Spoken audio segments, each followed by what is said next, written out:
Hello friends, നിങ്ങൾക്ക് family ആയിട്ട് 1-2 മണിക്കൂർ ഈവനിങ് സ്പെൻഡ് ചെയ്യാൻ പറ്റിയ ഒരു സ്പോട്ടാണ് ഇന്ന് നിങ്ങളെ ഞാൻ പരിചയപ്പെടുത്തുന്നത്. ഇതാണ് നന്ദനം ഫാം. പത്തനംതിട്ട ജില്ലയിലെ അടൂരിനടുത്തുള്ള തട്ടയിലാണ് ഇതിന്റെ ലൊക്കേഷൻ വരുന്നത്. തേന്മാവിൻ കൊമ്പത്ത് എന്ന സിനിമയിലെ കുതിരോട്ടം പപ്പുവിന്റെ ഫേമസ് ഡയലോഗായ ടാസ്കി വിളിയട എന്ന സീൻ നിങ്ങൾക്ക് ഓർമ്മയുണ്ടാവല്ലോ. ആ സീനിൽ ഉപയോഗിച്ചിരിക്കുന്ന കാളവണ്ടിയാണ് നിങ്ങളീ കാണുന്നത്. ജോസഫ് എന്ന സിനിമയിലെ ജോജു ജോർജ് ഉപയോഗിച്ചിരുന്ന സ്കൂട്ടറാണ് നിങ്ങളീ കാണുന്നത്. എൻ്റെ ഈ തോളത്തിരിക്കുന്ന കിളിയെ കണ്ടോ? ഇവനാണ് മക്കാവോ. ഇവനാള് അമേരിക്കക്കാരനാണ്. ഇവിടെ വന്ന് നിങ്ങൾക്ക് ഇതുപോലെ കിളികളെ ദേഹത്ത് വെച്ച് ഫോട്ടോസും വീഡിയോസും ഒക്കെ എടുക്കാവുന്നതാണ്.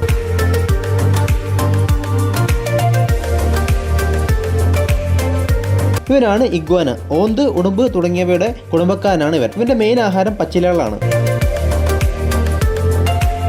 കിളികൾ കൂടാതെ പേർഷ്യൻ പൂച്ചകൾ, മുയലുകൾ, ചെമ്മരിയാട്, കുതിര, ഒട്ടകം എന്നിവയും നിങ്ങൾക്കിവിടെ കാണാവുന്നതാണ്.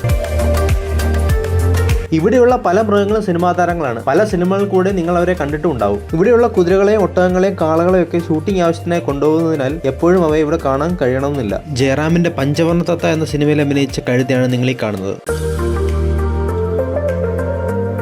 ഇവിടെ ഒരു ചെറിയ മ്യൂസിയം കൂടിയുണ്ട്. പഴയ കാലഘട്ടങ്ങളിൽ ഉപയോഗിച്ചിരുന്ന റേഡിയോ, ടേപ്പ് റെക്കോർഡർ, ഗ്രാമഫോൺ, നൂല് നൂൽക്കാൻ ഉപയോഗിച്ചിരുന്ന ചർക്ക, പഴയ ക്യാമറകൾ തുടങ്ങിയവ ഇവിടെയുണ്ട്.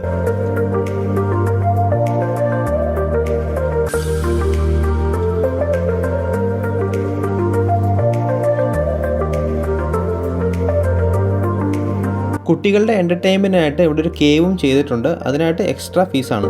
പത്തനംതിട്ട, കൊല്ലം ജില്ലകളിൽ താമസിക്കുന്നവർ കുട്ടികളുമായി പോയി ഈവനിങ് സ്പെൻഡ് ചെയ്യാൻ പറ്റിയ ഒരു നല്ല സ്പോട്ടാണ്. വിസിറ്റ് ചെയ്തവർ നിങ്ങളുടെ അഭിപ്രായം കമൻറ്റ് ചെയ്യുക. താങ്ക്